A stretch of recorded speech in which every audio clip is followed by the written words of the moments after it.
النائب المغربي محمد السيمو من الضائقة الاقتصادية بسلبية ثقيلة ليطالب حكومة بلاده بإلغاء عيد الأضحى المبارك تحت ذريعة أن الفقراء لا يستطيعون شراء الأضاحي ولوازم العيد.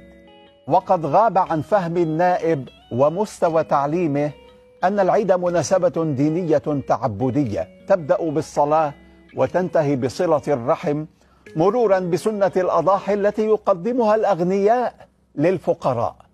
أما لوازم بهجة العيد فالحديث الشريف يقول: من نفس عن مؤمن كربة من كرب الدنيا نفس الله عنه كربة من كرب يوم القيامة.